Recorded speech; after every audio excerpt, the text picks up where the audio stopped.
모든 사람에게 있어서 공통적으로 우리가 부르기만 해도 우리 마음이 겸손해지고 숙연해지고 하는 단어가 있다면 여러분 어떤 단어가 있습니까? 남편? 아빠? 아버지의 날인데 죄송하지만 어머니입니다. 어머니. 아이나 어른이나 이 어르신들이나 이 어머니 얘기만 나오면 눈시울을 적시고 가슴이 짠해집니다. 10년 전에요, 중국 쓰촨성에서 대지진이 있었습니다. 그래서 폐허가 된 도시 속에서 기적이 일어나는데 한 무릎을 꿇은 여인의 시체가 발견이 됐는데, 구조대가 그냥 지나려고 하니까 애기 울음소리가 들리는 거예요. 그래서 손을 뻗어서 보니까 거기에 3, 4개월 된 아이가 그 여인의 가슴 속에 묻혀 있다는 거예요. 콘크리트 더미를 온몸으로 막은 어머니의 척추는 다 부러져 있었고, 무릎과 가슴 작은 공간에 그 아이가 살아 있었답니다. 옆에 휴대폰이 발견됐는데 문자 메시지가 이렇게 남겨 있었대요. 사랑스러운 아가야, 만약 내가 산다면 이 엄마가 너를 사랑했다는 것을 꼭 기억해 다오. 사진이 준비가 됐는데 이 사진입니다. 그래서 어머니의 사랑은, 그 은혜는 참으로 위대합니다. 죄송합니다. 아버님의 사랑도 은혜도 위대합니다. 몇 해 전에 이 콜롬비아에요, 이 물고기와 코코넛을 운반하던 경비행기가 추락을 했습니다. 그래서 사고로 조종사는 그 자리에서 목숨을 잃었지만 1살 된 남자아이가 5일을 정글에서 버텼어요. 살아남았습니다. 그 옆에 보니까 18살의 어린 엄마가 옆에 있었습니다. 그래서 5일 동안 아기에게 코코넛 즙을 먹이고, 그리고 아기를 거기서 끌어안고 버텼다는 거예요. 그래서 구조됐어요. 아무리 약한 사람일지라도 어머니라는 이름 앞에는 온순해지고 마음이 숙연해지는 것이 사람입니다. 여러분, 그렇다면 우리 그리스도인들에게 우리를 숙연하게 하고 온유하게 하고 겸손하게 만드는 단어가 무엇입니까? 어떤 축복입니까? 성공입니까? 어떤 높은 직분입니까? 여러분, 바로 이 은혜입니다. 은혜. 로마서 3장 23절에서 24절에 보면 모든 사람이 죄를 범하였음에 하나님의 영광에 이르지 못하고 그리스도 예수 안에 있는 구속으로 말미암아 하나님의 은혜로 값없이 의롭다 하심을 얻은 자 되었느니라. 여러분, 사람은 누구나 자기 자신을 내가 제일 잘 알아요.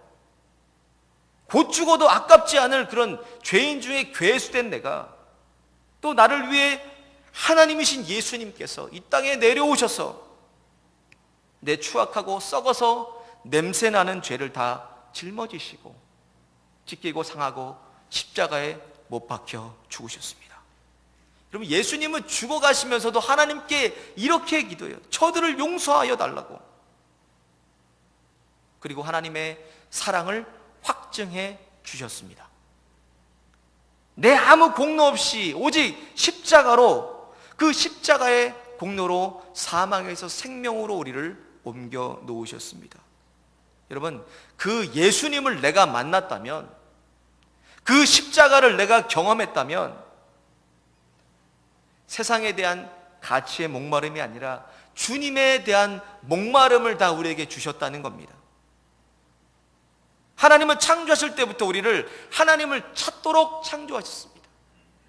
그래서 성경도 찾고 찾으면 나를 만나리라. 너는 내게 부르짖으라. 내가 내게 응답하겠고 크고 비밀한 것을 너에게 보이리라. 그래서 우리는 하루 한순간이라도 주님을 붙들지 않고는 살아갈 수 없는 사람으로 내게 주님을 향한 목마름을 주셨습니다. 이 목마름, 이 갈증은 오직 예수만이 해결할 수 있어요. 예수만이. 교회마다 큰 건물은 있습니다. 넓은 주차장이 있어요. 아늑한 이렇게 예배 공간들은 다 있습니다. 그리고 이 뒤에 십자가 이렇게 반짝반짝거리는 십자가도 다 있어요. 그런데 내가 예배를 드려도 교회에 나와도 내 마음이 허전하다면 여러분 왜 허전한 줄 아십니까? 거기에 예수가 없기 때문입니다. 오늘도 이 목마름 예수님으로 해결하시기를 주님의 이름으로 축원드립니다. 오늘 본문 말씀은 우리가 너무나 잘 알고 있는 야곱에 대한 얘기입니다. 신구약을 통틀어서 가장 큰 사기꾼이 누구냐? 그는 야곱이에요. 아버지를 속여서 장자의 축복을 가로칩니다. 그리고 에서를 피해서 도망가요. 수십 년이 지나서 오늘 형을 만나면 여차하면 죽임을 당할 그런 처지에 놓여져 있습니다. 여러분, 야곱은요 평생을 잔머리 굴리고 사기치고 수단과 방법을 가리지 않고 살아왔습니다. 털을 뒤집어 쓰고 아버지를 속여요. 그리고 아버지와 형을 피해서 라반 삼촌에게로 도망갑니다. 그리고 또 라반도 속여요. 여기서 무슨 일이 일어나? 인류 최초의 유전자 조작이 일어납니다. 흰 양과 염소를 얼룩이 전박이 아롱이로 야곱이 만들어내요. 대단한 사람이. 이미 유전자 조작은 구약에서 있었어요. 야곱이 성공했습니다. 근데 하나님은 성경에 이렇게 말씀해요. 야곱은 내가 사랑하고 에서는 미워했다는 거예요. 오늘 본문 말씀의 전 문맥을 보면 알 수가 있습니다. 왜 하나님이 이런 야곱을 사랑하셨는지 알 수가 있습니다. 왜냐하면 야곱은 하나님의 은혜를 깨닫고 그 은혜에 대한 목마름이 있었습니다. 이 은혜라는 것이 무엇입니까? 우리말 서전에 보면 불변의 사랑 또는 하나님이 사람에게 베푸는 과분한 호의를 은혜라고 합니다. 이 은혜는 헬라어로 카리스라고 하는데 구약에서 69번이 쓰여지고 신약에서 156번이 쓰여집니다. 왜 이토록 많은 은혜라는 말이 성경에 반복이 되나? 간단합니다. 하나님이 너는 나 없이 살 수 없는 존재야. 너는 내 은혜 없이 살 수 없어 라고 계속 말씀하시는 거예요. 확인하시는 거예요. 하나님께서 내 은혜 없이 너는 살 수 없다. 오늘 본문을 통해서 야곱이 그토록 목말라 했던 은혜가 어떤 은혜인지 하나님 마음을 나누고자 합니다. 먼저 이 야곱은 이 은혜의 원리를 알고 있었습니다. 창세기 30장 1, 2절에 보면 라헬이 아들을 낳지 못해서 레아를 시기합니다. 그래서 야곱에게 이렇게 말해요. 나로 자식을 낳게 하라. 그렇지 않으면 내가 죽겠노라. 여러분, 그때 야곱이 노를 바라여서 이렇게 얘기를 합니다. 그대로 성태치 못하게 하시는 이는 하나님이시니 내가 하나님을 대신하랴. 그리고 노발대발해요. 야곱은 바로 생복사화가 하나님께로부터 오며 하나님의 주인 되심, 주 되심을 인정하는 사람이었습니다. 여러분, 우리가 왜 우리의 인생의 가장 최우선순위에 하나님을 놓지 않고 살고 있습니까? 왜 그래요? 믿는 구석이 있기 때문에 그래요.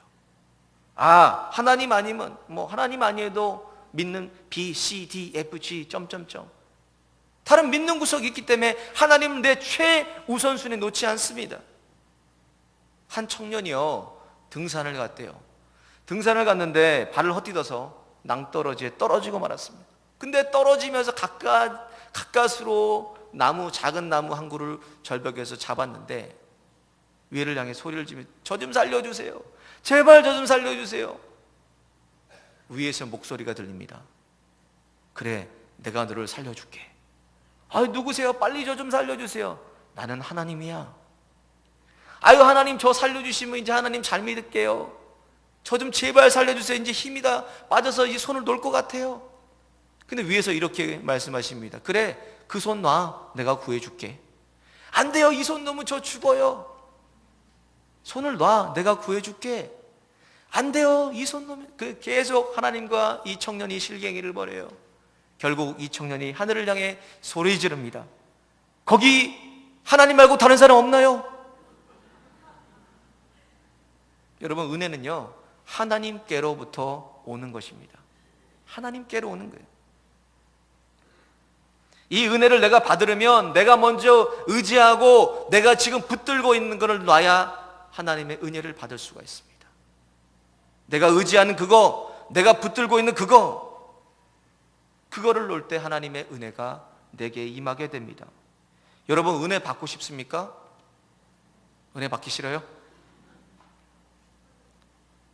하나님이 주시는 이 은혜에 여러분 목마르십니까? 여러분, 그럼 이렇게 고백하시기를 바랍니다. 하나님 외에 아무 대책이 없습니다. 하나님 외에 아무 대책이 없어요. 하나님 아니면 안 돼요. 하나님이 나의 대책이 되십니다. 이럴 때 하나님의 은혜가 내게 임하게 됩니다.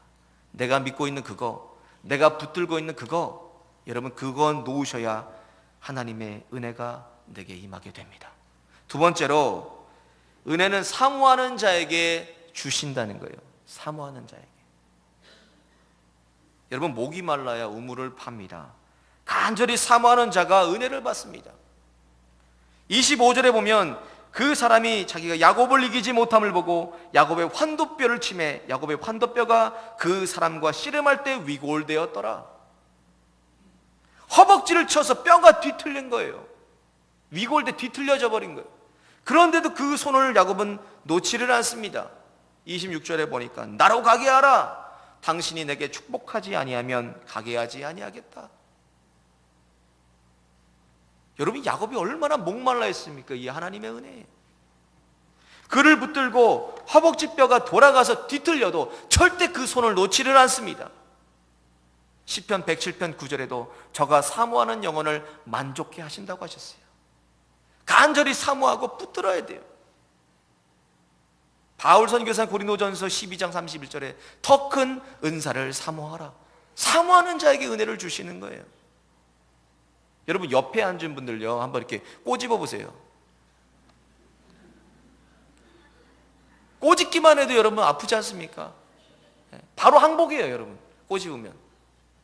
고개를 끄덕끄덕 하시는 분들, 꼬집으면 여러분 아파요. 꼬집어도 아픈데 야곱은 허벅지 이 뼈가 돌아갔다는 거예요. 뒤틀렸는데도 얼마나 아프겠어요. 그런데도 그 손을 붙들고 놓지를 않아요. 오늘 본문 앞에 10절에 보면 이런 야곱의 고백이 나옵니다.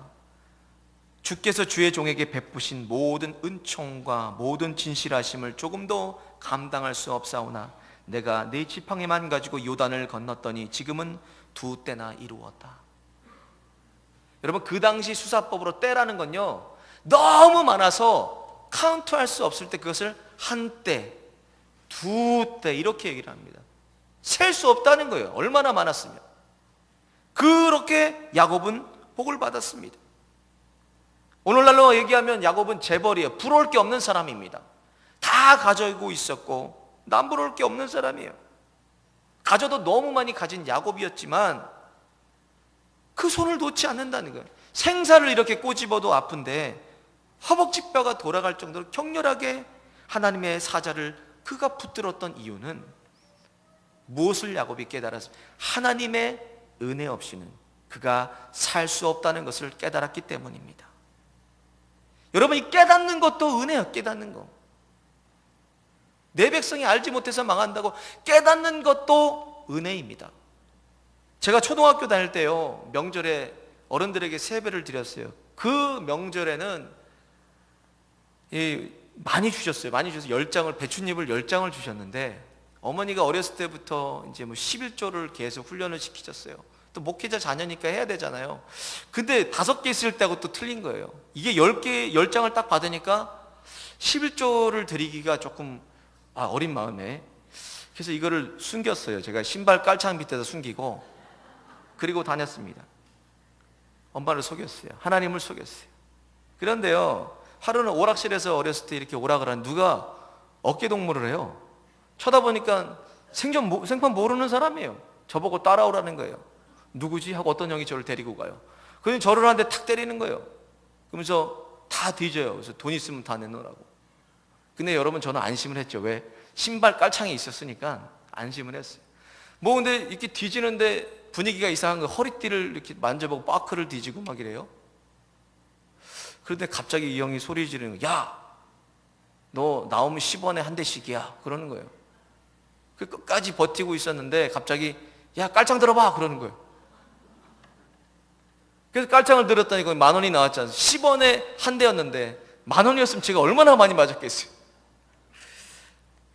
그래서 깨달은 것이, 이 11조는 내가 드리지 않으면 하나님이 그냥 삶의 현장에서 걷어가신다는 거예요. 그걸 어렸을 때 깨달았어요. 내가 드리지 않으면 이 11조는 하나님이 그냥 강제로 걷어가시는구나. 오늘 100세의 야곱이 그 험난한 그 인생을 돌아보며, 그 거친 인생을 돌아보며 깨달은 것은 하나님의 은혜 아닌 것이 없다는 겁니다. 하나님의 은혜 아닌 것이 없습니다. 그가 목숨을 걸고 사모했던 것은, 그가 목말랐던 것은 바로 하나님의 은혜입니다. 우리 남편, 아내, 자녀, 사업, 일, 내 건강, 이 믿음 생활도 하나님의 은혜가 아니면 안 됩니다. 그 은혜를 사모하시기를 주님의 이름으로 축원드립니다. 마지막으로 야곱에게는 이 은혜가 삶이었습니다. 삶. 오늘 본문에 은혜를 붙드는 야곱은 이 뒤에 33장부터 계속 읽어보시면 그 입에서 떠나지 않는 말이 있습니다. 어떤 말이 떠나지 않냐면 은혜라는 말이에요. 은혜라는 말. 형 에서를 만났을 때도 은혜 얻기를 원합니다. 하나님의 은혜로 주신 자식들입니다. 하나님이 내게 은혜를 베푸셨고 은혜를 얻게 하소서. 은혜가 계속 야곱의 입에서 떠나지 않아요. 은혜, 은혜, 은혜. 야곱 자신의 능력, 지혜는 이제는 야곱은 찾아볼 수가 없습니다. 오늘 야곱에게 오직 하나님의 은혜만이 있었습니다. 여러분, 이것을 쉽게 하면 은혜가 나를 붙들고 살아주는 겁니다. 여러분, 예수님 믿고 우리가 예수님처럼 변해져 가는 것을 성화, 예수님화라고 해요. 하루하루 예수님을 추구하고 예수님을 닮아가는 삶. 근데 은혜의 삶은 어떤 거냐면 이 은혜가 내 삶 가운데 내 삶이 돼서 또 삶이 은혜가 돼서 나를 살아주는 거예요. 은혜가 무엇을 해도 하나님의 은혜로. 우리가 살아가는 이 시대는 은혜가 이 메마른 시대입니다. 저 자신부터 그렇습니다. 우리가 너무 강박해요. 너무나 메말라 있습니다.